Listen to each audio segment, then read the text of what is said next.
You're listening to TechNado. Welcome back to another episode of TechNado, Halloween edition, kind of. I'm your host, Cozy Bear, kind of. And of course, I'm here alongside Daniel Lowry. Is she not just the cutest, most adorbs APT you ever did? Oh gosh, in your life? And this is, I talked to my mom about this. She brought up the point, hey, because you're going to go in there and it's like kind of a cute costume. Yeah. Why are we giving them names like this? Why do we name them true. either adorable or horribly threatening, cool-sounding names? I will start a petition, Diaper Boy or Bust. If you named the threat Diaper Boy and I came in here dressed as, that'd be terrifying, but for the wrong reasons. Yeah. You wouldn't be terrified like, wow, he's cool and I revere him. It would be like, oh, he's kind of messed up. Like, we should probably do something about that, So anyway, your point being, it's a cute costume.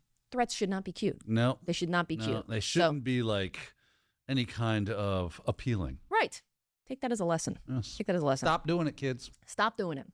So anyway, of course, I'm not really Cozy Bear. I should have pulled my action figure down for this segment. It's somewhere back there. That's a little too badass too. That one's actually kind of cool looking. He does have the furry. It's an action figure. I'll pull him down later and we'll show him after the break or something. But yeah, I wanted to dress up today because this episode will air on Halloween. Daniel doesn't need a costume because he's scary enough as it is. So that's why you're dressed in black though. I'm a serial killer, right? They look just like everyone else. Very true. Very true. I guess you could pretend that you're a black hat hacker for the day. That could be your costume because you're wearing your hacker. I am wearing my lovely. Yeah. By the way, it's like 85 degrees outside, but it's about 58 degrees in here. It's freezing. It is. Yes. Super cold in the studio. So this costume's twofold because it keeps me warm. Does do that? Except for my arms. My arms are just out of luck. Yep. But in keeping with the theme of Halloween being this week, we've got some articles this week that are just downright scary. So it's going to be fun. We do have a couple segments that we're going to get into, so I'm looking forward to it. Scary as a too far put out trailer hitch. Yeah, you just shin kick to get it away from you. Yeah. We watched a video right before this that had me in stitches. Look, dog, I ain't trying to be out here handling things 2 or 3 times, squirrel. Ow! Ow! Ow! Ow! God! Ow! Oh, guys, shin kicking a trailer hitch. He's going to start thinking about it halfway through this episode, and he'll just be sobbing It over straight there. up broke my computer, man. It did. I was having trouble. He was struggling. So I was on the struggle bus. hopefully we can get through at least the first half without him breaking. Yeah. But we'll see. That could be the scariest part of all. We never know when he's going to snap. It's going to happen. But one of our favorite segments here, and the one we usually like to start with, breaking news. Breaking news! Never gets old. Like when you break your shin on a trailer hitch. Oh, we're off to a roaring start. It's going to be great. Oh, man. Well, this isn't so much scary as it is just a little ridiculous, but Russia is attempting to fine Google 2.5 undecillion, or actually decillion, dollars, or more money than actually exists on Earth. All because it's upset about some YouTube channels. It's like Russia has finally gone full comic book bad guy. Yes. Right. Unless you pay me $25 decillion, or however, I guess it's 2.5 decillion dollars. Yes. Then, we will release the Kraken upon. What are you going to do again? Nothing? Okay. Yeah. It's a 1 followed by 30, or a 2.5, I guess, followed by 33 zeros. So that is a lot. And in rubles, that is, I believe, 2 undecillion. So in Russian currency, that's even more. You know what happened? What happened? So from what I understand, this is the story. Vladimir Putin has a YouTube channel. He's a streamer. He gets into gaming. He's got a lot of followers. And then he got a hard strike. And when he appealed it, they said, well, you did something wrong. And he said, well, what did I do wrong? And they said, we can't tell you. That's fine. So here's what happens. YouTube does that shit a lot. I was going to say, it's just like, that's true. They love to do that. It's not even like it's a joke, but not really, because that's the reality. So I can understand their rage. Yeah. None of that is true, by the way. So the main kind of thing that's talked about in this article is the fact that, there's not even that much money on Earth. Even if you took everything you could possibly conceive as money, like above ground gold supply, crypto, all that stuff, it would be like several quadrillion dollars. So not even close to the amount that they're finding. So it's almost just like, are you just trying to make a point? Yeah. Like they should pay them in Doge. Yeah, here you go. It'll be fine. Done. You know? Glad we could do business. Buy low, sell high, you know? Man, we messed up. My bad. And apparently the reasoning for this is because YouTube blocked some Russian YouTube channels, specifically Sargrad, I think that's how that's pronounced, and RIAFAN. I'm not sure if that's how they would prefer me to say that. So a couple of channels specifically that they claim were targeted, that they won lawsuits. I'm surprised that Google's or YouTube is still publishing Russian based. We're seeing a trend more and more of Right? like different companies and people that are tototally shutting out, you know, Russian users or anybody that's based in Russia. We saw what happened with Kaspersky, which apparently that's pronounced Casper SK, and I've been pronouncing it wrong. Really? I got a bunch of comments on like a TikTok I did about it that was like, you're pronouncing it wrong. And I'm like, okay. That's a neckbeard moment. I so will. fun fact, when someone pronounces something wrongly, it's usually because they've never heard it said out loud. It's always been in a written form. Mhm. So, and that's where you get tomato. Really? Potato. That's what happens. Yeah. That's where you get that's those true. differences that are generally accepted. And it becomes, that is an accepted way of saying it. I would argue at this point, Kaspersky is an accepted form of Casper SK. And that looks more like how a Russian pronunciation of that word would look, and it's a Russian company. So anyway, but apparently I was pronouncing it wrong, and everybody was like, look at this girl pronouncing it Kaspersky. Yeah. Wow. I'm like, sorry, I read. Yeah. God forbid. So anyway. How dare you not know Russian? Yeah. How dare I not speak a different language? What were you thinking? I read. I read a ton. I just don't listen enough, I guess. That's my problem. I don't listen enough. Yeah. So, all the Russian podcasts really stirred you wrong. I need to start tuning into Russian newscasts or something if they'll let me. I don't know. But in this case, the way that it got to this just astronomical amount is that the punishment for blocking those YouTube channels was daily penalties of 100,000 rubles, which then doubled each week. And so, of course, you know, like that, a penny doubled every day for a month is some crazy amount. Is exponential. Right. So it just doubled every week. And so it's like after a while, you know, that's going to get to be pretty crazy. But I mean, to get to the decillions is insane to me. How long has this been going on? Like, that's just a crazy number. At some point, as Russia, I'd be embarrassed. I'd be like, okay, maybe we overreacted a little bit. Maybe just forget I said anything. You go back, you know, you don't come out for a while until everybody forgets about this story. So anyway, I saw that number. It's just absurd. Yeah. Right? Like, why even do this? It makes you look weird. Right? It's just a strange thing to do. Like, I'm going to fine you more money than exists. Yeah. Right? Even if they said we're going to let's say that they fine them $3 trillion. That's still absurd. That's not going to be how this goes. So you can find people all you want. You might as well find them a goose that lays golden eggs because it doesn't exist. It's never going to happen. I don't know. We live in crazy times, I guess. We live in crazy times. That's all it boils down to. And Google, it's a fun article, though. Yeah, Google they're not really even doing much business in Russia now anyway. Yeah. So they're not going to try to pay these fines. Why would you even try at that point? They're like, Vlad's on the phone again. He wants his money. You're like, this is like the one time. Take a message. That like I'll be on the side of Google and be like, guys, look at Russia over there. Get a load of this guy. Like, why? What's the point? We got one more breaking news article. We don't have to dwell on it too long. I just wanted to talk about it real quick. Call of Duty Black Ops 6, of course, came out last week. If any of y'all have played that, would love to hear what you think of it because I'm hesitant now to buy any more games that are just like the 6th iteration of the same game. But apparently it's pretty good. So not good enough to keep staff working on it, though. Some of the Black Ops 6 quality assurance staff have gone on strike.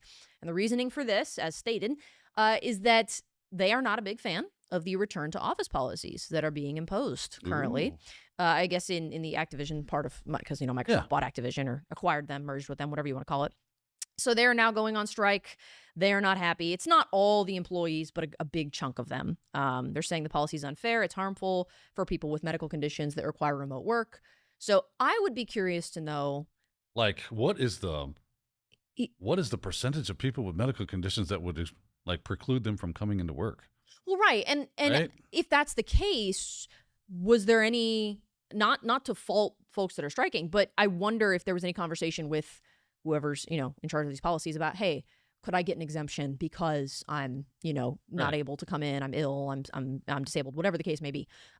Because like you said, I can't imagine that it's the majority of people. Well, I would assume that's a very small percentage. And I would think that unless you went and talked to them and they were like, nope, sorry, you're just going to have to deal with it. And again, you're right. Is the people that came up with legitimate medical conditions for not being able to return to work, were they then rebuffed and said, no, doesn't matter. I don't care that you lost both your legs in a horrible car accident. Yeah. You're coming into work. Yeah. I don't care that you shin kicked a Right. trailer hitch. Yeah. You can't walk. He just died. Like I saw his soul leave his body. You shin kicked it, came back, punched it. I don't care. Exactly. I don't care if all your bones in your leg are shattered. You're coming into work. Get your butt in a seat at the office. And don't get me wrong, I know a lot of companies are kind of like being very, you are coming back to work or it's bye time. Now, we were talking kind of about this, and that's been touted as maybe a strategy for easily removing some of the fat that they would have to kind of lay off anyway. And that's something that they're trying to use return to work for. Because it's like, okay, you have a choice. You either come back to work full time or find work elsewhere. This is a requirement. A lot of people, if this is important to them, depending on if they can find other work, they may choose to just say, okay, then I'm just going to go ahead and I'm going to leave. I'm going to quit. And in this case, Activision's largest union labeled this move as a soft layoff. That's kind of how they phrased it was, it's a return to work policy, but because it was apparently pretty strict, they're saying you're not expecting everybody to adhere to this. You're expecting some people are going to quit, and it's easier than laying people off. But some companies, this has backfired. I think maybe Amazon was one of them, where they had this RTO policy in place, expecting that it was so strict people were going to quit, and not enough people did. Yeah, because the economy is amazing to make you like not have a job. Yeah, like all right, well, I guess if I got to move, I got to move. I guess I'm going back to work, kid. Sorry, honey, we're gonna have to move a couple hours to go into the office. I'm gonna have to rewind the clock and be a caveman from 2019. Yeah. So in that case, then companies ended up laying people off anyway. So it was supposed to try to avoid that, and it didn't I would be really interested work. in statistical, like, obviously there's arguments to be made. I haven't studied it, and I don't know if you have either, but there's like arguments to be made that people are more productive on both sides of, oh, you're more productive if you work from home, or no, you're more productive if you come back into the workplace. And, I hate, this is what's difficult about today's landscape is it's difficult to find all that statistical information and gather it and collate it and figure it out on which side is right. I'm sure there's good arguments on both sides, of course, but only from certain perspectives. You know how it is. It's like, it's really difficult. Yeah, I would agree. And I think in this case, because there's the argument of like, it's not just, well, this isn't fair because you've allowed me to work work remotely for so long.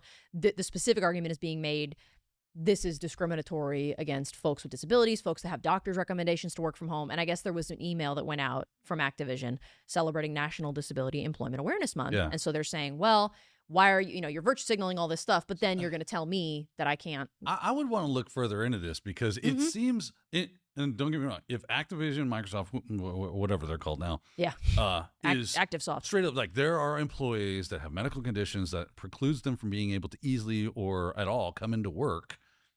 And they're discriminating against them by saying, no, we have only, I feel like I've worked in a lot of companies, and I've worked in some companies that don't give a dang about you. Yeah. Right. And they would still be like, oh, well, you're a good employee, so we're going to make an exception. Like we're going to have an exceptions clause. But generally, if you have no good reason not to come in, you're coming into work. Yeah. Like I feel like that would be the case. If not, then no, that's a dick move. Yeah. Yeah.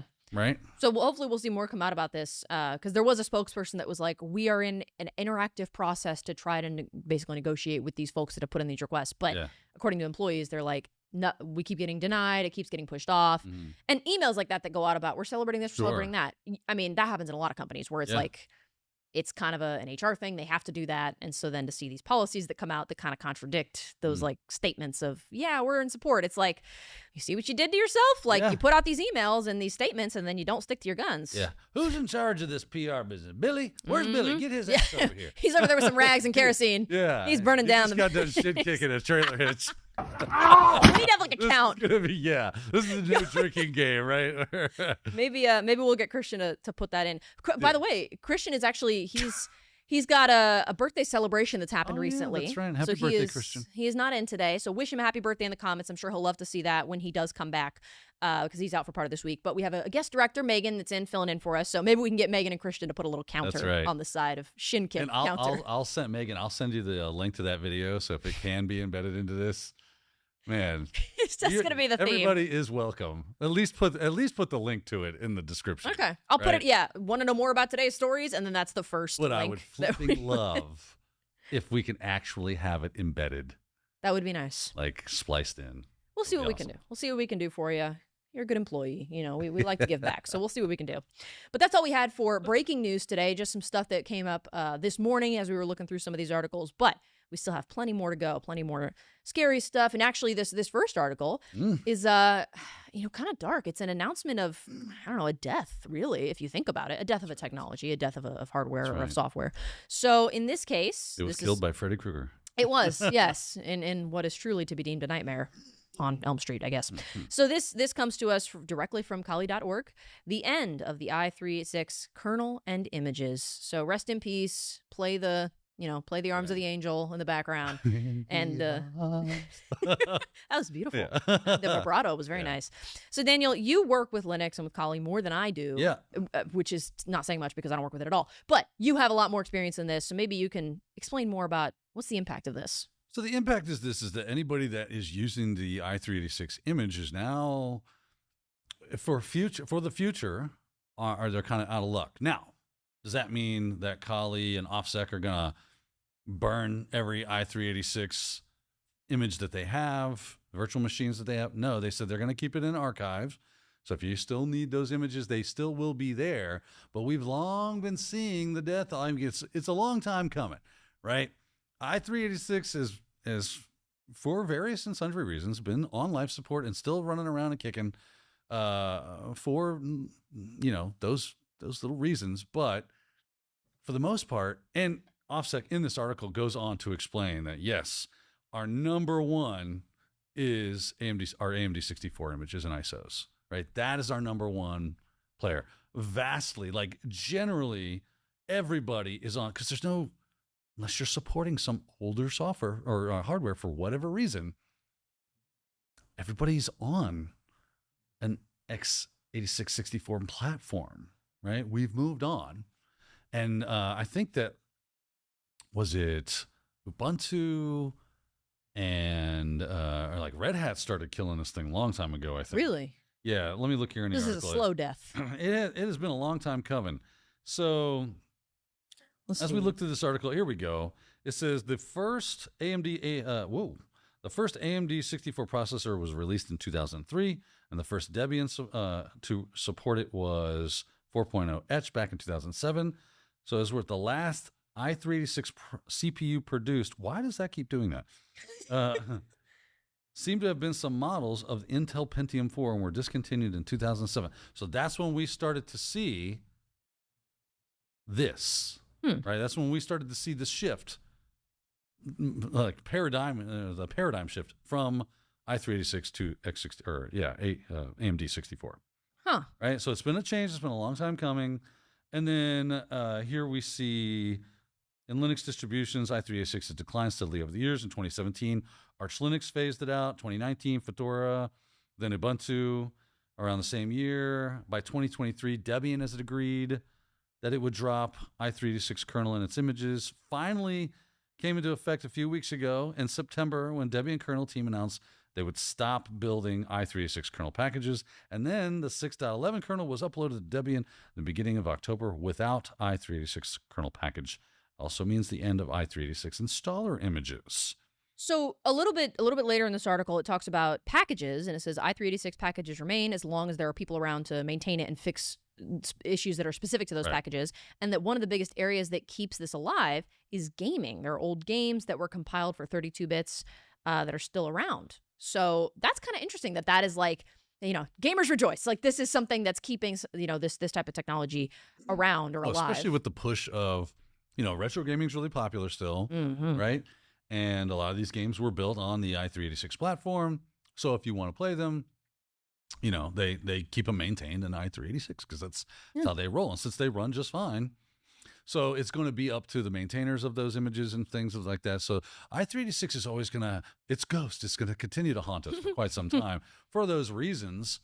But it just makes sense that we're finally starting to see a much more gradual push away or a faster push away from it. Yeah. Everything now, for the most part, it's only those older systems, those older things that for weird reasons are still being maintained and utilized, that it's still kind of kicking. Yeah. Because would you rather 32 bits or would you rather 64 bits? Last time I checked, the way numbers work is more is better. Well, yeah, less is more does not apply to bits. No. Yeah. Unless it's a retro game, and then absolutely. And then, yeah, sure. You want the authentic experience. Sure, that makes sense. But I think it's just like, it seems like it's with any other technology, any other software, hardware, whatever the case may be, where it is usually pretty gradual. It's not like this is just a random, by the way, this isn't going to work anymore. Sucks to be you if you're still using this. It's, it sounds like it's staring down the barrel of almost 20 years. Yeah. Right? Yeah.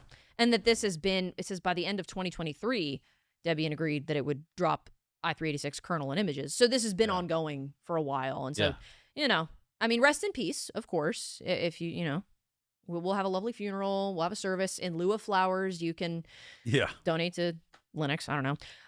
But yeah, just wanted to touch on that. Thank you, Daniel, for FYI. bringing that up, because It's definitely some news, especially if you're using Kali and you're, for whatever reason, really all about that i386 life. I would bet there's a fair bit of our audience that does work, at least in Linux, if not specifically in with Kali. So you're on borrowed time at this point. On borrowed time. Yeah, we'll pray for you. This next one is, it kind of harkens back to some of the stuff we've talked about in recent weeks. We touch on LinkedIn, every so often, and we recently talked about a little glitch in their follower count, and seemed like a little hiccup, right? Yeah. Well, LinkedIn's facing some more trouble this week. They've been hit with a $335 million fine for data privacy violations. Now, this accusation is coming from the Irish Data Protection Commission, but it is the EU that is going to levy these fines and say, hey, you are violating GDPR, and that's bad. Don't do that. You're going to have to pay some fines. Specifically, though, I think if we come down here, it's a €310 fine for those of you that are working in different currency. But it has to do with the fairness and lawfulness and transparency, most of all, of processing personal data and using that for targeted ads and behavior analysis. It's like, hey, if you're going to do that, there's certain rules about how you can do it, and you got to be transparent. You got to be very obvious with your consumers about you're agreeing to this. And apparently LinkedIn wasn't doing that in the EU. So they might be in trouble. Yeah, I've noticed that the EU, not a big fan of when you're not following GDPR, and yet when we talk to Michal, right? Yeah. Right. Michal Khan, a great resource, by the way. Go check out anything he does, because he is amazing at like OSINT, but he also does a lot of like compliance audits and that kind of thing. And I was asking him about GDPR, and he says a lot of times nobody's really like checking. So you'll notice that a lot of times when we see articles about GDPR violations, it's against people with deep pockets, right? So when it's, and I'm just kind of like spitballing here. Sure. It seems like when it's a good money grab, GDPR becomes really important. Now, that's a very, very skewed perspective. I don't have a lot of insight to that. I'm going off of secondhand information from somebody that I know does do this, and a trusted source. But, are we seeing a lot more people getting GDPR violation hits and fines, or is it always just these big dogs that have deep pockets that they're going after? And don't get me wrong, if they're violating GDPR, then they get what they get coming, right? Yeah. That's how that works. That's the game, it's the cost of doing business, I guess. Well, and I guess if there were other, maybe smaller companies that were being hit with these kind of fines, and if it really was being monitored carefully and people were coming after them, probably we wouldn't read about it, because the ones, I think they're not huge. It kind of happens right. It's like, of course we're going to see an article about LinkedIn because LinkedIn's a big company, or, Meta was getting hit with fines and stuff. So companies like that, of course, we're going to see articles about these. If it's just Deb's data processing in Edinburgh or whatever, we're probably not going to read about that. I don't know. I just had to come up with a name. That was a good one. I liked it. Thank you. Yes. Appreciate that. You're probably not going to read about that on darkreading.com or wherever we're pulling this stuff from. So it could be. It would be hard to know. We're just not seeing it. It would be hard to know. But I would imagine maybe the juice isn't worth the squeeze there. Why go after a company that doesn't have as much money to give? You go after a company like this, they're more likely to just be like, fine, just pay it. That's a day's revenue for us, What is it? Isn't GDPR doesn't have like a minimum fine? I don't know. A minimum fine of like $250,000 or something like that. So, I mean, that puts Deb's data business out of business, right? What's the minimum fine? Did you find it? So who knows if this is correct, because now when I use Google, it gives me an AI overview. And it does love the AI. just, Like everybody's doing. And sometimes it's like bullcrap results that it's pulling. Anyway, supposedly, the GDPR does not specify a minimum fine, but outlines 2 tiers of fines based on severity of the violation, up to 10 million or 2% of the company's global annual turnover, whichever's higher, for less severe. And for more severe, it's up to 20 million or 4%. So it's up to 10 million. Yeah. It's not a minimum of whatever. But that's interesting, because I wonder if is that 20 million per offense, because then LinkedIn's being fined like 300 million. So I wonder what the math is on that. Or that's probably like the 2% or whatever of their. Oh, right. You know what? It says whatever is bigger, and it's what they go with. Well, yeah, that's true. Yeah. And then it says that the decision also includes administrative fines, an order for LinkedIn to bring its processing into compliance. So there's other stuff that maybe went into it that then totaled up to 310 million euros, which is 335 million US dollars. So yeah, LinkedIn's going to be struggling with that. I wonder if they'll. I mean, isn't this all these social media companies' business model is to gather your data so that it can target advertisement to you? It does seem like a big part of it was they were not clear enough. It was like they're not obvious enough with like what you're agreeing to when you sign up for LinkedIn. But that's every company. Yeah. You know, it's the fine print, the little tiny, the 17 pages of terms and conditions nobody's reading. So, but I guess GDPR has rules against that. Kind of wish we had something like that here. Interesting. That'd be nice. We do. It's the California Privacy Protection Act or whatever. But does that only apply to Californians? So if you want to do business in California, you have to be compliant. Right? So that's true. That's so kind it's of how easier GDPR to just works as well. Yeah. So it's kind of our version of GDPR. Interesting. But it came out of California, and of course, if you want to do you cannot be compliant. You just can't. Then you can't do business in California. If you don't have to be compliant with GDPR. You just can't do business in the EU. And that's not like saying you can't do business in Delaware, where it's like, oh, okay, 4 people. You know, like California makes up a pretty big chunk of the population. Sheboygan, Wisconsin. So I promise I'll move on after this. But so I've been reading that book about Clearview AI. Oh right? yeah, just finished it. Kind of a scary read, right? Yeah, Halloween time. If you're looking for something spooky, that's a good one, because it did nothing to cure my fear.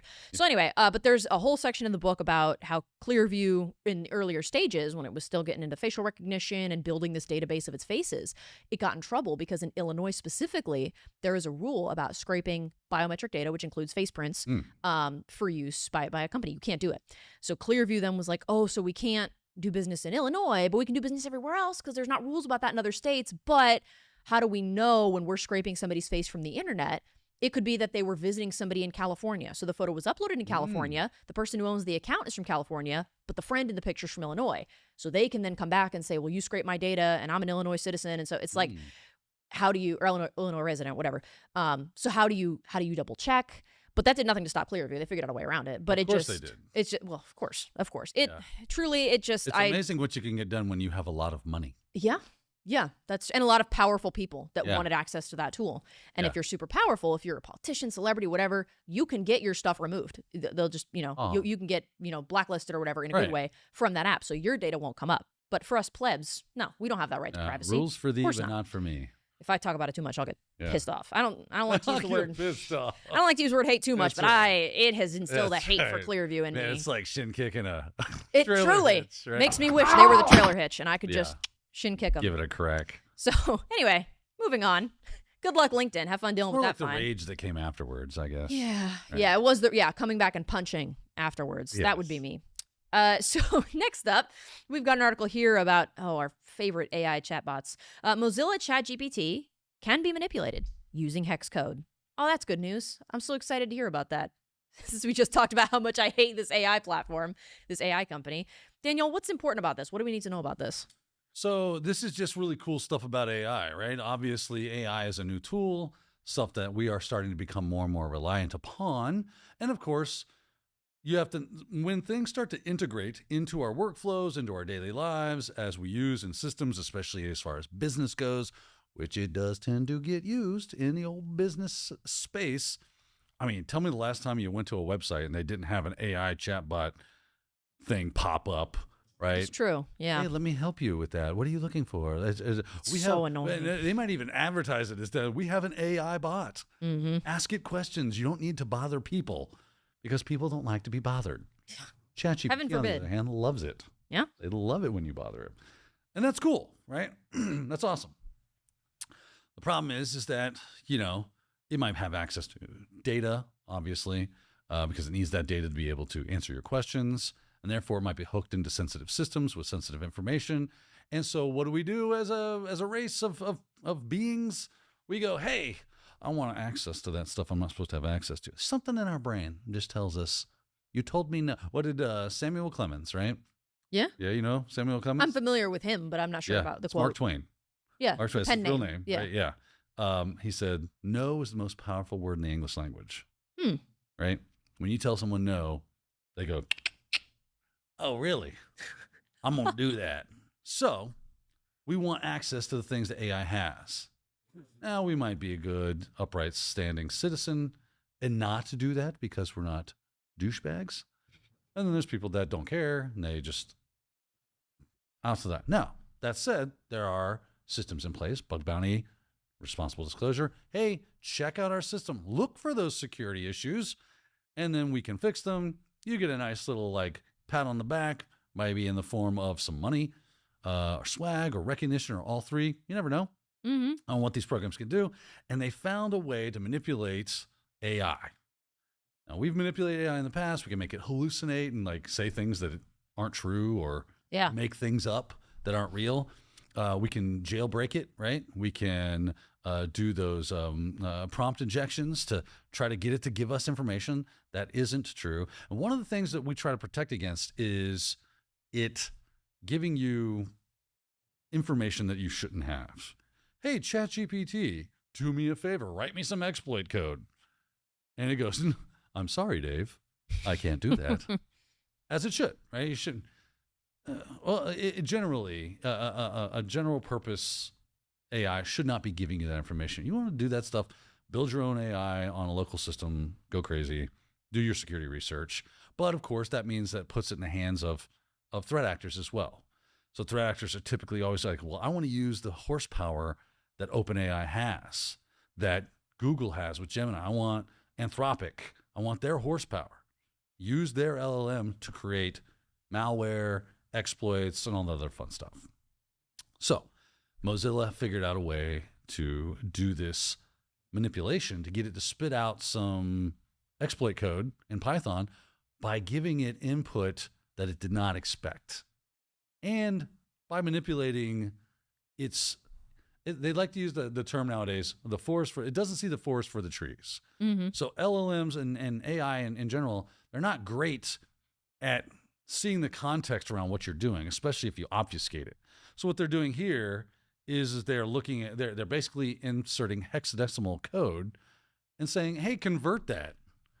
So I take the thing that it normally would freak out about and I encode it, and now it doesn't freak out. Yeah. Right? Because its filters and its guardrails are built on natural language. So if you go outside of those boundaries, it bypasses those guardrails. And once it's internal, once it's ingested that and it's working on it internally, there are no guardrails. That's what you have to do. You just have to get it past the velvet rope. Yeah. And once that occurs, it's like, nuts. well, this must be safe. Yeah. And that's what they've done. I think it's funny that when they talk about what they asked ChatGPT to do, that it followed the instructions, generated the exploit they wanted it to, and then tried to execute it against itself. Yeah. And the guy was like, I didn't even ask it to do that. It just did it. So I don't know why he did that. That's a really interesting thing that occurred, honestly. Like, it doesn't know. I mean, it's just following instructions. And this goes to show you, like, there's a lot that's happening under the hood of many of these really large-scale AIs that they don't really know what's happening. It's doing stuff and it's learning and it's creating new processes and routines. That's from what I understand, and I could be wrong, but I remember hearing something about that was kind of how they figured out this LLM business. Was they said, hey, they put AI on a task, and when they got done and kind of cracked it open, it was like, oh, it's really good at answering these questions now because it slurped in a bunch of information. And then using that information, it was able to grow and build upon itself. And it became really good at answering questions in a realistic way. And they were like, huh, how about that? How did it do that? I remember Justin was telling me about they gave it a task. They gave AI, I say that they gave it an AI a task. I think it was at Google. And said, you got Bob and Sally, and they need to have a private conversation. And you got Billy over here. I'm making up the names, but And Billy's job is to intercept and understand what Bob and Sally are talking about. So it starts off in plain text, and then they use some form of like off-the-shelf encoding or encryption, and then Billy's like, okay, now I have to break the encryption. So it figures out how to break the encryption. Then Bob and Sally create a new encryption, and now Billy's trying to break. And it got so intense that they were having conversations that even the developers could not, and they were like, shut it off. That'd be Right? scary. It's talking to itself yeah. in a way we cannot understand. I want it to be smart and powerful, but not more smart and powerful than me. Right. So the fact that it decided to try to run the code like that wasn't in your instructions. Why are you doing that? Yeah. But it seems like it interpolated the idea that, or interpolate it took it upon itself to think, for whatever reasons, maybe due to what it's learned, that, well, this is code. We should verify it and make sure it works without being asked to do that. And I've had it do weird stuff like that as well when you're trying to create stuff. I'm like, why are you doing this? And you wouldn't think to specify, by the way, don't try to run this code because you're not asking it to do it. Right. So why would it do it if you're not specifically Especially when instructing your it? specific input was just print it out. Yeah. But it doesn't do that. It goes, oh, I'll print it out after I try to run it. Yeah. You don't need to know that. Right. What if it had worked? Did it interpret the idea of printing out meaning to print out the output of the code and then it ran? Maybe that was what happened. I don't know. It's, again, how it's interpreting your prompting is very interesting and kind of like a new frontier at this point in time. Yeah. So just really crazy, but really cool that they were able to bypass all the filters, and obviously that got reported. Right. And I don't know what they're doing. Honestly, I did not see that, like, oh, we fixed that. Yeah, they're waiting on OpenAI to comment, and they haven't received a comment yet from them. But the guy, the same guy, Figueroa, I think was his last name, said that he did try the same tactics against Anthropic models, which is made by the same, it's the former OpenAI employees, and said that he's had a lot of trouble against Anthropic, and the security's better, I guess. So that's good, I guess. Yeah, that's good. Know? So just depending on what LLM you're kind of dealing with, I get the idea that Anthropic, so their AI is called Claude. Okay, yeah. And it's like super good at writing code. So if you need to write code, which could be good and bad. Yeah. Yeah. I mean, convenient for sure and definitely super helpful, but employed by the wrong people. So as I've heard, and I believe is correct, the statement is it doesn't remove entry-level jobs. It just makes the bar to entry-level much higher. Because now anybody can write code. Right. Because I just go to Anthropic Claude and say, Claude, write me a program that does this. And it goes, okay. Yeah.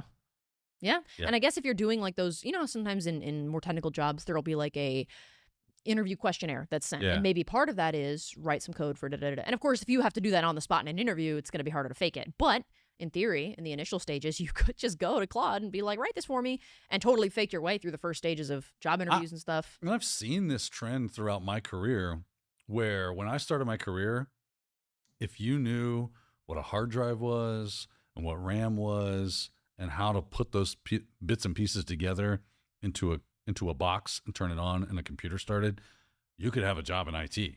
Like, yeah. Right? Because everybody else did not know that. But slowly but surely, that became like, well, everybody kind of knows how to do that now. Yeah. Right. And then it was like, well, what about the network? Right. You don't know how to put that network together. You don't know networking protocols and blah, blah, blah, blah. And to get two computers to communicate within the same home, that's insane. You have specialized knowledge. Right. And then that just kind of became life. The bar gets lower and lower. Right. Or higher and higher. Higher and higher. Right. The entry level bar becomes higher. Now everybody in their grandma knows how to put together. And then Wi-Fi came out. Yeah. Right. And then that was like, well, if you know how to put Wi-Fi networks, I remember getting a call from a recruiter saying, how are you with Wi-Fi? I'm like, yeah, I'm fine. Yeah. Yeah, I totally can do Wi-Fi. They're like, we got a contract job for you. It'll be great. It's 6 months. You'll make this much money. I was like, wow, just to hook up Wi-Fi networks? Yeah. It's so easy. Hell yeah. Right. But now grandma can put Wi-Fi together. Right. It comes with a nice instruction sheet out of the box. Like that is not a specialized skill anymore, really. Right. Now it is the bare minimum. To do these jobs, you have to have. Minimum. Yeah. Which is, I guess, I mean, it's progress, but at the same time, yeah, it does make it a lot harder than to enter into that space. So, well, it not only that, but it like, whereas Wi-Fi or something like that, those other things that we talked about it was fairly slow burn up until it became ubiquitous. But AI is like everywhere all of a sudden. Boom, boom, boom. Right. Yeah, it's very fast, developing very quickly. Somebody commented on last week's video saying AI is the dumbest it will ever be right now. Right. And I think that's so true. Yeah. It's scary, but it's so true. I'm gonna go live in a cabin. Do you think we? That's 5, including our breaking news. We're at 30 minutes. You think break now, or you got time for one more? Break now. Break now. All right, we'll take a break. I'll go. Make sure my nose isn't running. My makeup on my nose isn't running. I mean, it is 14 degrees in here. It is. That is true. So I'm gonna go double check that. Maybe remove this headband. I haven't decided. But we will be back right after this with more Technado. There's a new CCNA in town, and here at ACI Learning, we've got you covered with a brand new CCNA version. This course covers the theory that you need to succeed, as well as the practical hands-on application of technologies. You're going to learn network fundamentals, network access technologies, IP connectivity, IP services. Don't waste any more time. Get signed up for the new CCNA here at ACI Learning.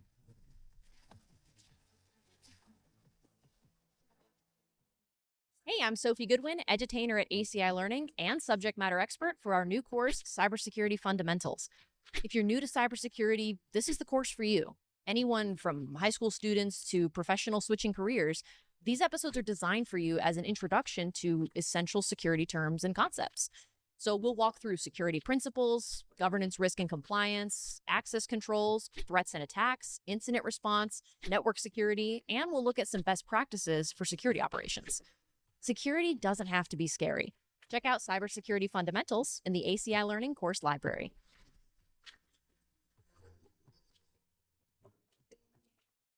Welcome back. Thanks so much for sticking with us through that break. If you're enjoying today's episode so far, feel free to leave a like, comment down below. Let us know what you like, what you want to see in the future, and maybe even subscribe so you never miss an episode of Technado in the future, because it's fun. I'm not dressed like a bear every week, so No, that's a special thing Yeah, for today. so. And my ears have already disappeared because they were hurting my head. But you did. So, yeah, I Did gave it up. give you like that pressure? Kind of. It's right? a tight So headband. it makes you sore. It's meant to be Yeah. like for washing your face to pull all your hair back, and I was Oh. not wearing it that way. So, yeah, now I know. Next time I'll get like a dollar store headband or something and call it a day. But we've got some fun stuff coming up in this second half of Technado, and I say we kick it off with an old favorite segment, Behind Bars.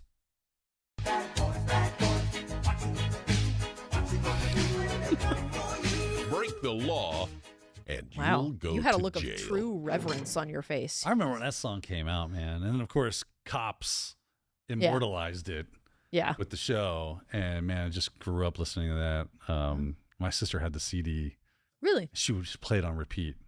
Yeah. Oh, there you go. That's your daily Daniel lore drop for Yeah. today. So getting into this article, of course, it is a behind bars, so somebody going to jail. Law enforcement operation takes down Redline and Meta info stealers. You might have read a little bit about this, about a couple of dudes that were finally apprehended. I think they were dudes. And maybe I should double check that before I commit to gendering them. I don't want to get in trouble. But there was a global law enforcement operation that disrupted the infrastructure for those info stealers. Those are malware tools that were being used by those cyber criminal groups. We don't like those guys. But the malware does not function the way it was supposed to any longer. It's been tampered with. It's been altered. It's been stopped, at least for now. Criminals always find a way. Now, they took down the info stealers, right? They didn't actually take down the threat actors that created the info stealers. So they took down the info stealer, but they also took down the administrator. And he's so they arrested somebody. This is a true behind bar. Well, hang on. Wait. Yeah. Wait.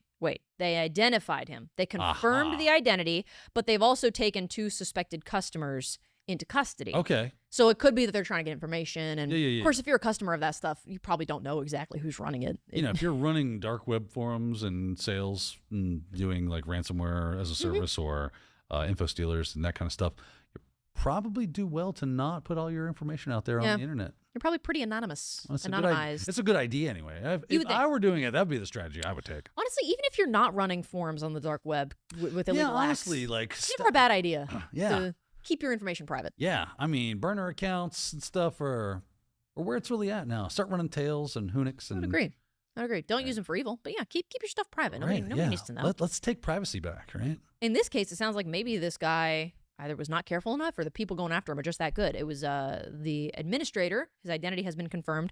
Maxim Rudomitov.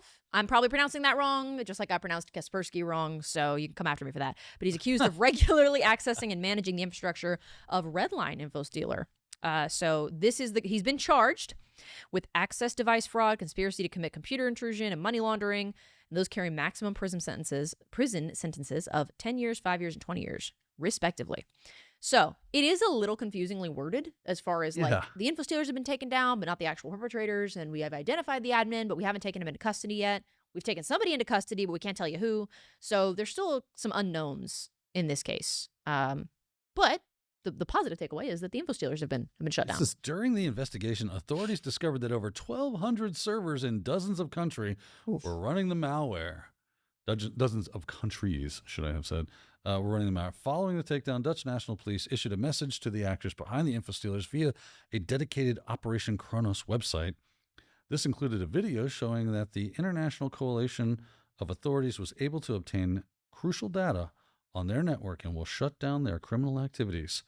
After the message was sent, Belgian authorities took down several Redline and Meta Communications channels. That was in Telegram. They were using Telegram channels. Yeah. Yep. And it just goes to show, right? Like tools. They're tools, right?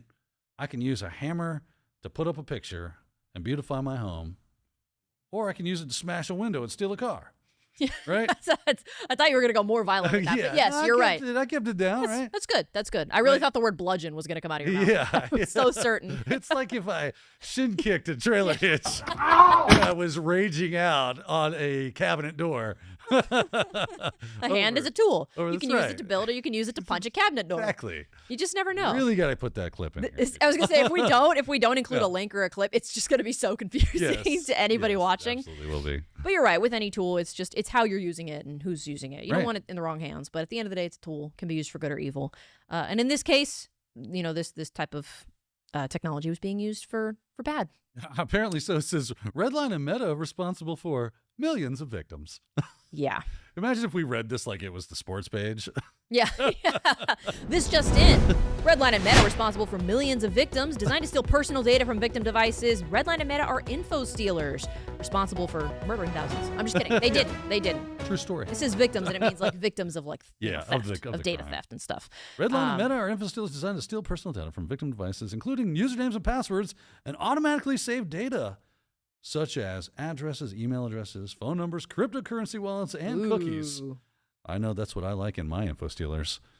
Cryptocurrency wallets. Did someone say cookies? I'm hungry. Yeah, me too. And my mom makes a chocolate chip walnut to die for. It's getting close to lunchtime. That's probably why we're on that kick. I'm starving. So obviously, I feel like InfoStealer, just in the name, it's pretty obvious. It's not a great. I don't thing. get it. I don't understand what it does. But I am glad that at least the InfoStealers themselves have been compromised, taken down. That's right. And we'll have to see if this alleged admin. And the InfoStealers are the real victim here, right? Yeah. I'm just a tool. It's just common software. Christian's going to clip that clip of me saying I'm just a tool. He's going to use that against me. I know it. That'll be great. I just that know will be it. Awesome. Yeah. Happy birthday, Christian. That's just for you if you're watching. We'll jump into this next one. Not so much a behind bars, but it is a legal issue, I guess you could say. You might remember that CrowdStrike outage that happened a while ago. Well, CrowdStrike and Delta are suing each other over that widespread IT outage that caused thousands of cancellations and, of course, cancellations of flights. So Delta suffered as a result of this outage that happened as a result of CrowdStrike's security software, and so now they're mad at each other, and it's your fault. No, it's your fault. No, it's your fault. So it's just the girls are fighting is what's happening. The girls are fighting, and this is going to be interesting. I don't know what kind of Fulton County, Georgia seems to be the the Bermuda Triangle of the South. Weird crap happens there. But apparently this was in a suit filed in Fulton County Superior Court in Georgia on Friday. Delta accused the security software vendor of a breach of contract and negligence. Other airlines recovered more quickly than Atlanta-based Delta, which said the incident reduced revenue by $380 million and brought $170 million in costs. The flawed software update affected computers running Microsoft Windows operating systems. But also on Friday, CrowdStrike filed a suit against Delta in the U.S. District Court in Georgia over Delta's blame of the tech company for the mass flight cancellations. CrowdStrike is seeking a court declaration that what it owes the airline is limited to what's in its service agreement. That does seem to make sense. CrowdStrike said in the suit, any damage suffered by Delta following the July 19th incident are the result of primarily of Delta's own negligence. So I liked your analogy of this. She was like, oh, this is what they're doing. It's that Spider-Man meme. Oh, yeah. Where it's yeah. like this, you know? They're all pointing at each other. Yes, you just have Delta and CrowdStrike, though. It's yeah. This is what I'm referring to. If you're not familiar, it's this guy right here on my screen. Yeah, these guys pointing. Of course, you probably know what that is. If you're watching this show and you're active on the internet. If you don't, well, welcome to the 21st century. Yeah, welcome to the internet. Welcome to memes. The meme game. And this is an old one too. Yeah, Somebody's gonna be in the comments like, "Wow," some Gen Alpha is gonna be in the comments like, "Wow, she's old."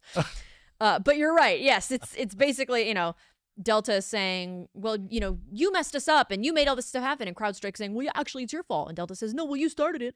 So the girls are fighting. And I hope they can work this out. Maybe after all the hair pulling and everything and after the scratching and the biting, they can just work this out on their own. Because it's a big sum of money that we're talking about here. 500 million in losses. So, I mean, it's not 20 undecillion. No. But yeah. It's up there. It's up there. Also, that number I said was wrong. That wasn't the amount. So it's like 2.5 undecillion or decillion or something. I think. Decillion, yeah. There you go.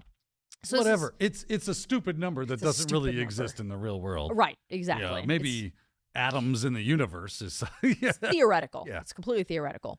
So Delta's saying that CrowdStrike caused this global catastrophe, but Delta had disabled automatic updates from CrowdStrike, but this one reached its computers anyway. So, I mean, you would think you wouldn't. I guess disabling automatic updates can have a benefit because you check and make sure before you roll out an update that there's no issues with it, but this one somehow got rolled out anyway automatically, even though they had them turned off. So I'd be curious to know how that happened. Because it wasn't an update to the software. Oh. It was a definition update to... Okay. Right? You get what I'm saying? So the disabling it didn't apply. It was an antivirus definition update for known malware. Right? That's that. If I'm not mistaken, I'm pretty sure that's how that went down. So there was no... You would have to turn off updates to getting new malware signatures. Wow. Not have gotten this. Jeez. And which is not how antivirus and EDR works. That's not why you install it and run it. Right? It should be doing this. The thing at the end where CrowdStrike basically responds. Oh, I have the same part up. It to me reads like you're lying and you're dumb. Yeah. you don't understand. Your claims are based on disproven misinformation. Oh, it's a big word for Elmo. See, I read it like this. Delta's claims are based on disproven misinformation, demonstrate a lack of understanding of how modern cybersecurity works, and reflect on a desperate attempt to shift blame in its own slow recovery. Like, I feel like this is someone snapping his fingers in his information. As it goes, yeah. But the lack of understanding of how modern cybersecurity works, to me, that feels like somebody in my comments being like, wow, ever heard of a router genius? Like somebody that's just trying to own me, you know? You don't know the difference between bits and bytes? What? Dude, yeah. That was funny. That was funny. I'm over here like, I'm tired. I can't remember. It's the morning. Capital B, lowercase b. Really... And then I think you said like, oh, it doesn't matter. Like, that detail isn't important. And somebody was like, what do you mean it doesn't matter? It's very important. I can't believe you would say this, you pleb. Like, it just, I have to laugh. Here's the thing. To laugh. It's called a joke. It's so funny. I know I get things wrong sometimes, but I promise you it's not that deep. So anyway, that's kind of, this reads to me like one of the YouTube comments we might get. So CrowdStrike and Delta, we'll have to figure out how they can work that out. Maybe it'll be in court. Maybe they'll settle. Who knows? I can't wait for the deja vu section. Maybe it'll be like no kidding. News. Yeah. Because that might, was that a segue? Is that what that was? Yeah, unintentionally, yes. Wow, look at Daniel. Unintentionally. Oh, okay. Yes. Well, that was a good segue because, like Daniel said, maybe we'll see that in a Deja News segment in the future. But for now, we actually do have a double feature Deja News. Deja News. I don't like that he's over there, like looking off to the side, like something's in that corner. It's unsettling. So Daniel, this was something that you had shared with me that is pretty interesting and kind of reminded me of something we've talked about before. But let's cover this current piece of news first. This blog post has information on some security research on something called private cloud compute, and from my understanding, there's there's a bug bounty to be had here somewhere in here. There's a bug bounty. So Apple has recently created this private cloud compute, PCC as they're calling it, and it is like offboarding all sorts of fun stuff to private cloud compute using AI. So their whole AI system and stuff is meant for people to be able to integrate and do flows. And there's all this fun stuff. I've got if we jump over to my computer, there's actually like a workflow and a good write-up on this. It says, private cloud compute fulfills computationally intensive requests for Apple Intelligence while providing groundbreaking privacy and security protections. By bringing our industry-leading devices security model into the cloud, that's how they're going to do this, or are doing it. In our previous post introducing private cloud compute, so you should go read that, we explained that to build public trust in the system, we would take the extraordinary step of allowing security and privacy researchers to inspect and verify the end-to-end security and privacy of PCP, or the privacy promises of PCC. In the weeks after we announced Apple Intelligence and PCC, we provided third-party auditors and select security researchers early access to the resources we created to enable this inspection, including PCC virtual research environments. So today we're making these resources publicly available to invite all security and privacy researchers or anyone with interest in technical curiosity to learn more about PCC and perform their own independent verification of our claims. And we're excited to announce that we're expanding the Apple Security Bounty to include PCC with significant rewards for reports of issues with our security or privacy claims. Now, there's the security guide, so you're going to want to get that. It's the private cloud compute security guide. You're going to need to download that and look through it. But when they say significant returns, let me just kind of scroll down here. These are no small potatoes. There are no small There's potatoes. Quite a few zeros Here here we in go. this chart. Here's the category: remote attack on request data, arbitrary code execution with arbitrary elements, access to users' request of data, sensitive information about the user's request outside the trust boundary. So yeah, it starts at $1 million for the that's the maximum bounty you could get. $1 million. Here's one: 250K, 150K, right? 100K, 50K. They ain't playing around. They're ready to spend some do-re-mi on anybody that's got the wherewithal to gain access, run remote code, get their hands, their grubby little digits all over your data. Yeah. They're going to pay the do-re-mi, if you know what I'm talking about. Well, nothing motivates like money. If you're trying to get people to help you find these bugs in your systems, hey, $1 million, not a bad price tag. But what this reminded me of was we talked about this back in June, which feels like forever ago. You might remember Kaspersky, Casper SK. Pronounce it however you want. I'm not going to come fact check I've never you. heard anybody call it Casper Right? SK. That sounds like a cosplay name. Like I just don't. That's anyway. Are you sure they were just trolling you? It was more than one person, so I mean, it would have to have been a group effort. Okay. I don't know. Maybe they're wrong. But anyway, you might remember. I'm going to say Kaspersky because I think that's right. You might remember when we talked about this back in June that Kaspersky was able to find a bug that there was supposedly $1 million bounty for, and Apple refused to pay Kaspersky for it. They did. So this was the article that we had referenced at that time, and I think there was some talk about how like that was right around the time that And it was Kaspersky all was going to because be. their name ended in Sky. Yeah, Casper SK to be exact. It's a ghost flying around in the ether. and not the friendly kind. No. But I think there was some talk about, well, the reason was because there were going to be sanctions placed on Kaspersky, and so for Apple to pay them, like it would have been like there would have been legal issues, so they just didn't pay out. But Kaspersky did find that bug, so it's like, I mean, you had an And they agreement. were even like, just like give it to a charity. Right? They weren't even like, we don't even want the money. Yeah, I give don't it to need your anybody money. else. And I don't think They were Apple like, did. Nah, dog. Yeah, no, we're not going to do that. So that's what it reminded me of. Obviously, in this case, I mean, anybody could, in theory, go and find these. But anybody but Kaspersky, I guess. They're out of luck. They can't touch it. Yeah, if you got a .ru. Yeah. No kidding. Apple don't want to hear about it. Keep it to yourself. Yeah, you're not welcome here. I guess if you want money for it, you have to sell it as a 0 day. Yeah. But don't do that. Don't do that. Don't do that. That's bad. That's bad. Crime is bad. Again, these are We're against crime. yeah. The fact that It's in the Bible. that is true. That is technically an accurate source. Yes, it is in the Bible. You are right. It says don't do crime. And of course, there's the other bug bounties that are listed there. If you're not really wanting to go for that big ticket one, it goes all the way down to this one's $50,000 bounty. So for attack on request data from a privileged network position, so for $50,000, accidental or unexpected data disclosure due to deployment or configuration issues. yeah, So yeah, just basically, hey, what's this? Yeah. That looks like user data. so Uh-oh. I think it's neat that companies like Apple will have programs like this to, hey, We'll give you some money. You help us out and keep our customers safe, hopefully. Yeah, I've seen a little bit of a downward dip in the popularity of, I say popular, what I mean is I don't see as much fervor for bug bounties as maybe 5 years ago. Yeah. 5 years ago, it was like, everybody's got to get into bug bounty. You should do bug bounty. And it was all about these millionaire bug bounty hunters. And now it's just like, yeah, well, there's bug bounty. It's out there. Please come help us find these bugs. Please. $20 undecillion for the first taker. I think what was happening was because of the fact that there were people making a very decent living doing bug bounty research that, yeah, that's how it kind of goes. Everybody goes, well, I want to make $1 million. I want to make $400K a year looking for bug bounty. It's going to be awesome. I can hack on systems. And it is. You can absolutely do that. But not everybody is equipped. Yeah. Not everybody makes it that far. Yeah. And actually, like the vast majority of people don't. Plus, I'm assuming you'd have to be careful because, yes, you're looking for these bugs, but you don't want to break any laws in the process of I think looking. a lot of the problems started, like, people probably started becoming disenfranchised with seeing that as a real avenue to employment, like being able to sustain themselves and make a living, was because a lot of them will go, hey, you found that 100K bug bounty? No, you didn't. Yeah. Right? Duplicate. We actually just found that. It was already right found. as you did. Yeah. It was already been disclosed, so this was a duplicate.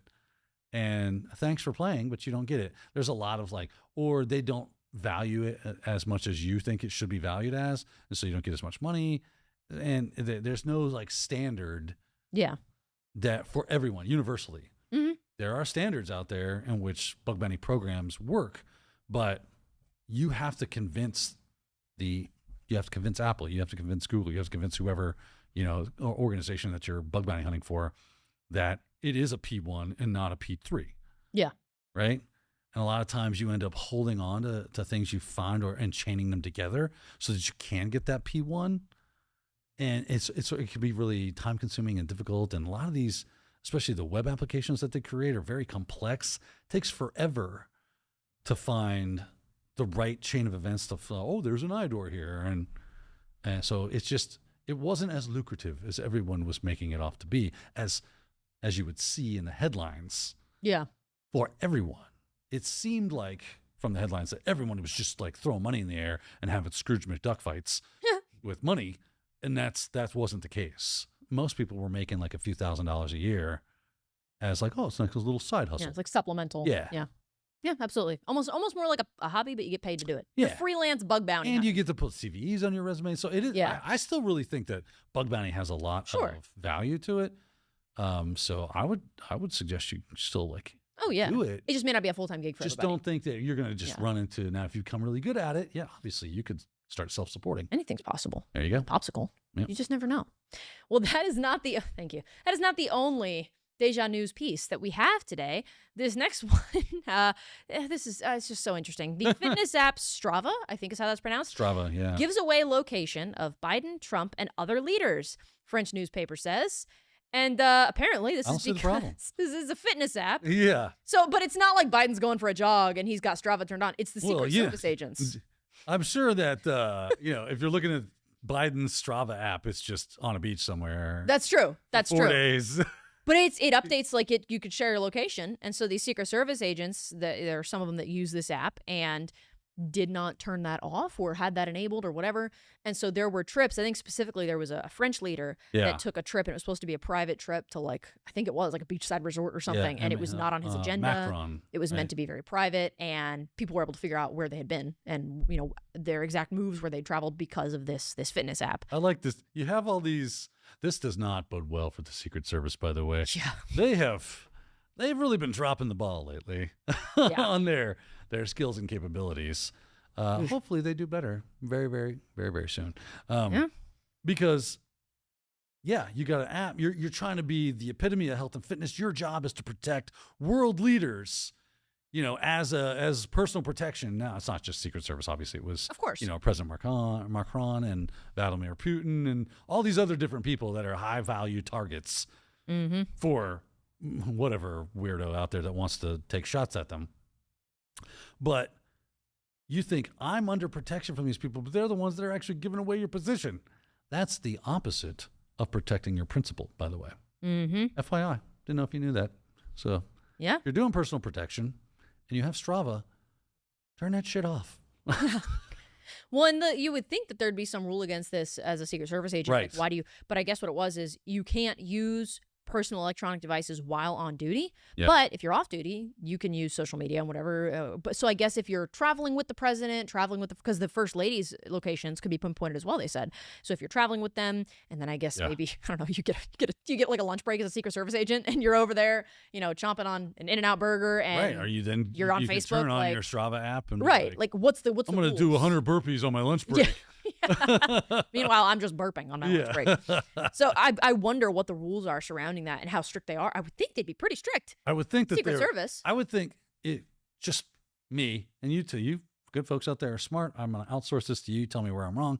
Is if I'm the head of whatever personal security entity that's guarding my principal, I'm going to say your phones are issued.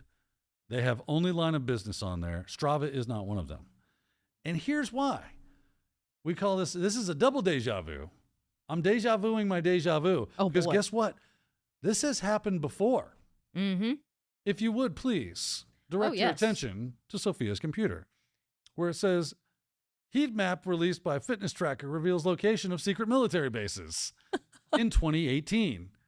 Just as soon as I saw this yesterday, I was like, I remember this. Is this wrong? Like this name sounds familiar. And it revealed like secret CIA bases because the agents were using Strava specifically as a fitness app, and it was reporting, and they were able to geolocate a secret base based off of the movements and geolocation of the application on their phones.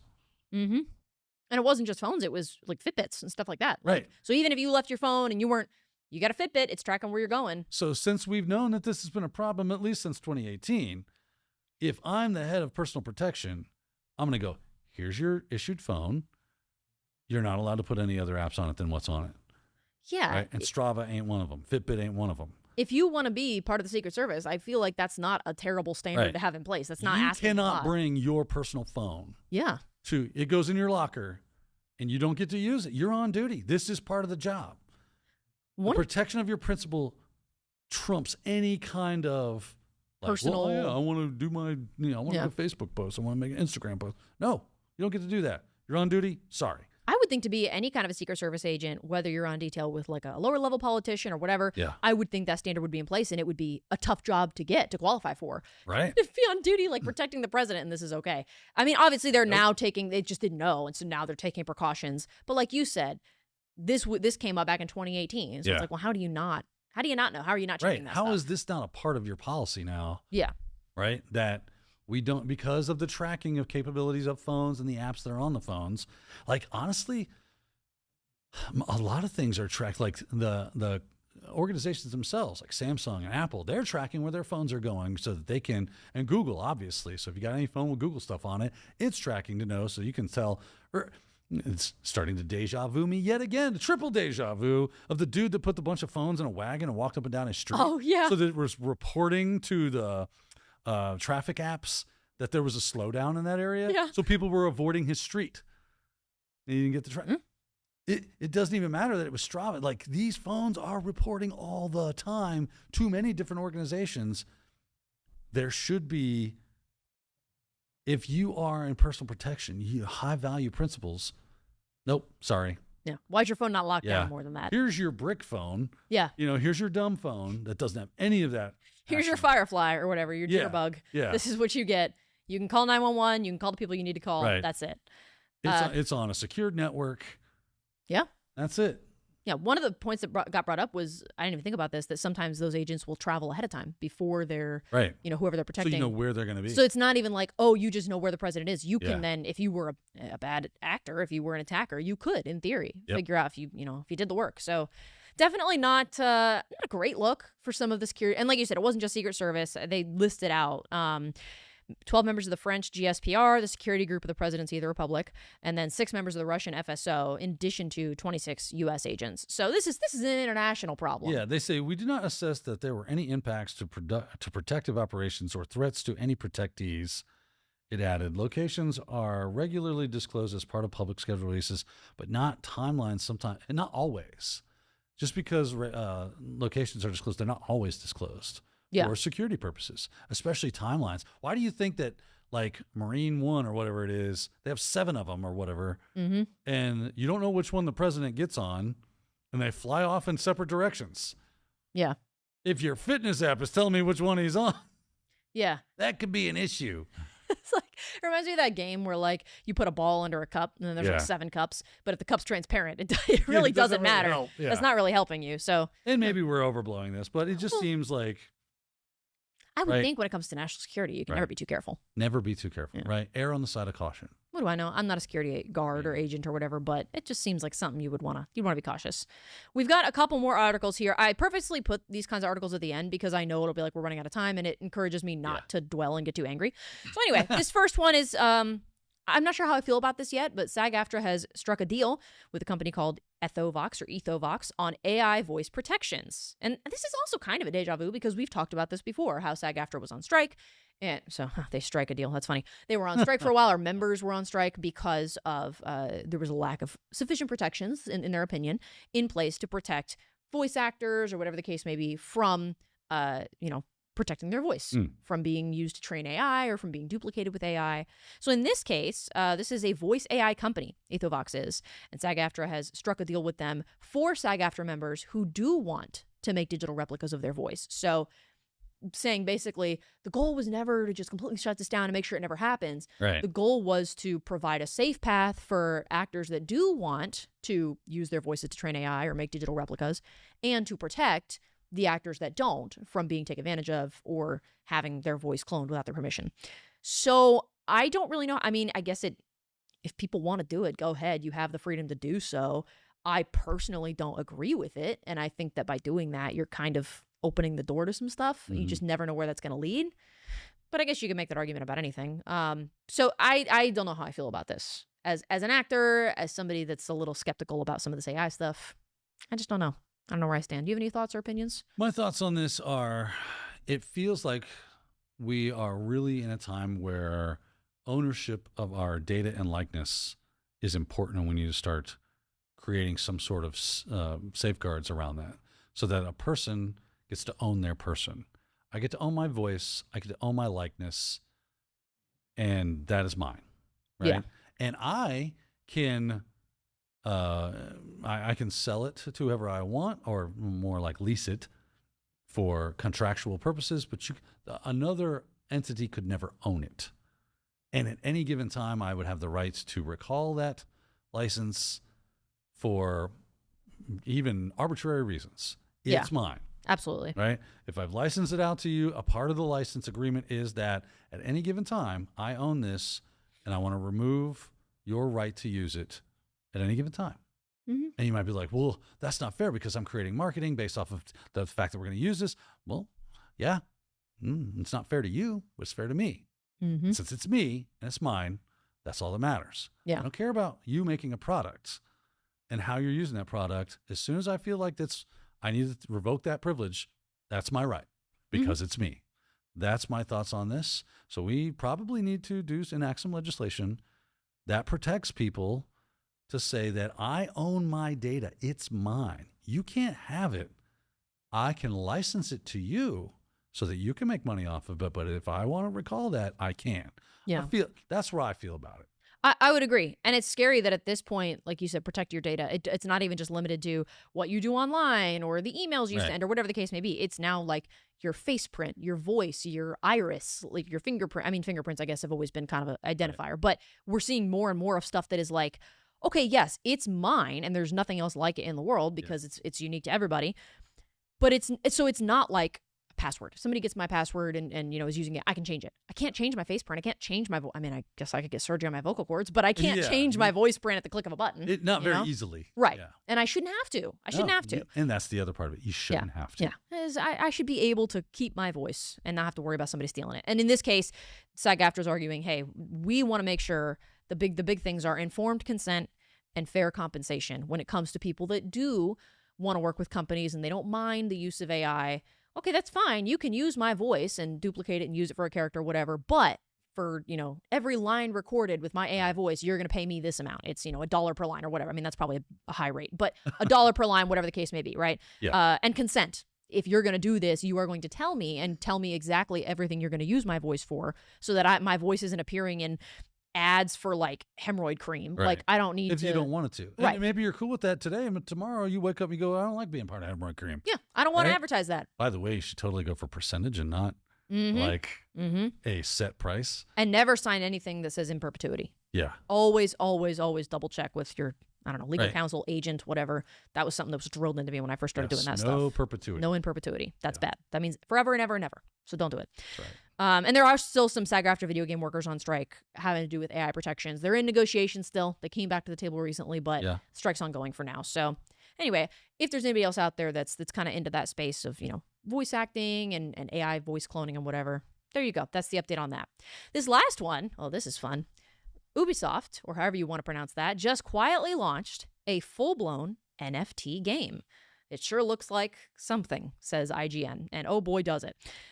So this is billed as a PvP tactical RPG game on PC, which, though that's not totally foreign. We see other games like that, right? Yeah. RPGs have been a thing for a long time.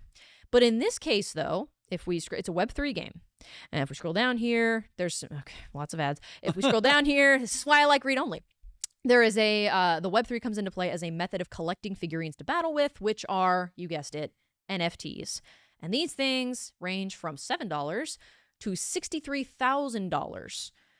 And that, to me, is just like a little... Grapthar's hammer. that's a little much for an in-game figurine. I mean, come on. I know that's the whole point of, you're paying for a picture of a monkey, thousands of dollars or whatever. But come on. Who's going to play this? Who's going to really do this? I just don't, I've never gotten the appeal. Yeah. I don't understand the appeal of wanting to purchase these in-game items, do these in-game, like, especially in NFT, especially when it comes to NFTs. That junk has never made sense to me whatsoever. I'm surprised this is still a thing. Yeah. To be honest with you. I really thought it was going to be a fad. Yes. It's just going to fade off. Right? It's basically what it is. It's basically Except at what it least is. you can hold the rock. Yeah, there's a rock in your hand. NFT This isn't even yours. is like, well, correct me if I'm wrong. NFTs are basically you pay for the right to say it's yours. Yeah, you like have a license to it or something. Yeah. So it's not even, at least with a pet rock, there's Google eyes on it, and I can hold it in my hand and say it is mine. And maybe I look like a crazy person, but I can hold that thing in my hand, and that is mine. Sweet rock. And it's like, So nice. Potentially it's free because I just get a rock out of my garden and I glue some eyes on Yeah. it. To pay $7 for an in-game figurine, personally, I wouldn't do it. But people pay for stuff in-game all the time. That's not new. But to me, that would be it's not. It would be. It is an outrage. I paid for the game. I don't pay for access to the game. So that's the thing. Right. It's free to download, but you Right, have 'cause to that's have how they make their money. Exactly. And you have to have a Please. blockchain wallet to actually even play it. Stop doing this. And you get like a few figurines that are temporary to play with, but eventually, if you want to progress in the game, it's like a pay to win kind of thing. You have to Right. eventually start buying these figurines. So you can't really get enjoyment out of it and play the game to its fullest extent without Without paying stuff. a bunch of money. There are plenty of other games that, yes, you can pay into it, but And you then- don't have to. And then, of course, there's the ethical idea behind children that play Right. these games, right? And they do not have, well, some adults don't have the maturity to know, oh, I shouldn't go rob my grandma's credit card to pay for in-game purchases. Because children, well, a lot of times do not have that kind of impulse control, right? Or they don't understand. Right. They don't understand about economy and interest and all the things that go into people's personal accounts. Like, they don't get that. So making games that could potentially take advantage of that should be illegal. And in this case, Is it? It should be if it's not. I'm not sure. I'm not sure if that's illegal. Is there some sort of law around this? Like, I just want to play a game that's fun. I'm curious. I give you dollars. You give me game. I play game. I go game fun. Except now you don't even own the game. Right. If it's digital, you don't even own it. You have the right to play it, and then they can revoke it anytime they want. Because we talked about that. No. But in this case, this game does have an adults-only age rating. It's listed as 18 or older. And so if you haven't confirmed you are 18 or older, then you can't play. But that has never stopped kids before. Games have been rated M for years, and it never stopped my brother from playing Call of Duty when he was in middle school. There's an update to that. It says Is that there? Ubisoft did not submit Champions Tactics for a rating that and that the adults only 18 plus rating icon in the original launch trailer was included in error. So where I'm totally missing that. Yeah. Update. Let me see if I can find that. Yeah. Update 1030 is as of today. Oh, I had to refresh the page because that literally happened while we were recording. Yeah, that literally happened. That's crazy. Wow. In real time. This just in. That's right. Ubisoft did not. So the adults only rating, was included in error. So there's not even an adults only requirement. So the one thing that they could have said, well, technically we're not exposing kids to it because there's an adults only rating, and so your kids shouldn't be playing it. If there's not, it looks like anybody can play it. So you're right. Yeah. Your argument about kids getting in here and not understanding fully stands. Right. They've got nothing to protect against that. So I'm just so surprised. Not surprised, but just disappointed. Just disappointed. It's this not is where that we we're are. angry. It's that we're disappointed. We're just really disappointed in you. Do better. Yeah. NFT games, come on. Play Black Ops 6 like everybody else. Be normal. Like, do you folks out there really want to play these kind of games? Is this? I just don't get it personally. It's a subjective thing. I get it. I just don't get the appeal. And this is, to me, more extreme. Like we talked about gacha games last week, right? Yeah. And I can see the appeal of those, and those types of games have been around for a little bit, and they're super popular. Like Genshin Impact is a hugely popular game.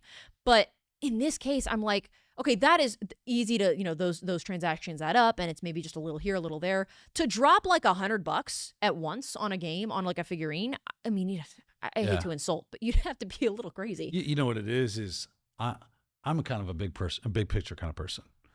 I see, you've basically got me hooked in to a subscription model. That's weird. I'm not subscribed, but if I want to keep playing, I have to pay you more money. Yeah. Right? That's basically a subscription.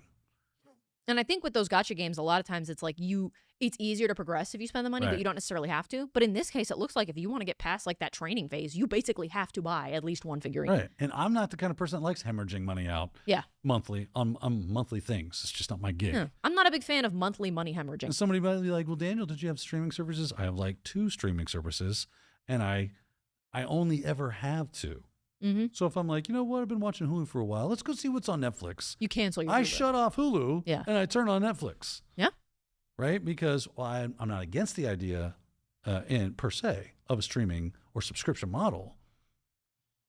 But I'm not going to have 10 of them. I'm not. See, this is how it ends up working. This is why. Remember, Netflix used to be like, that's where you went. That's what everybody had Netflix. Why? Because it had all the movies and all the shows, everything streamed through Netflix because nobody else had streaming services.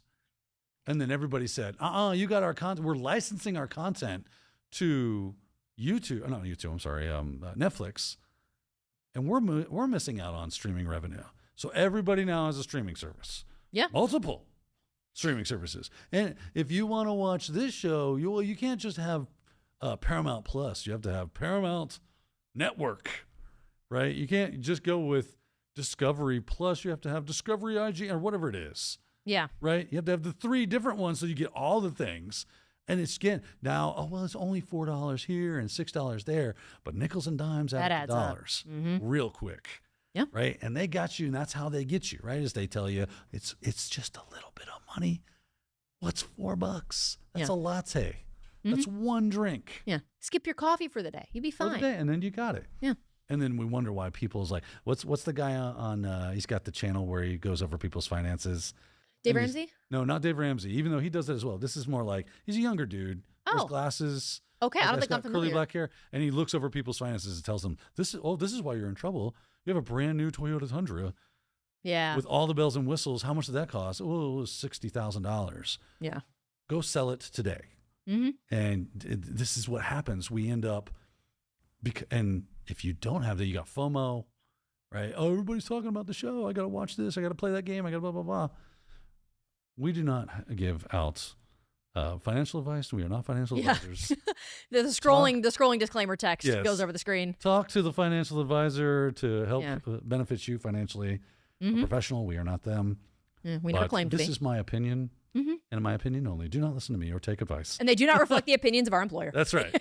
Add that caveat on disclaimer. there. That disclaimer. Whew.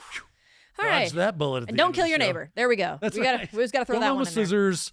Don't shin kick a trailer hitch. Oh, man. It will hurt. It'll hurt. And don't punch a cabinet, for sure. No.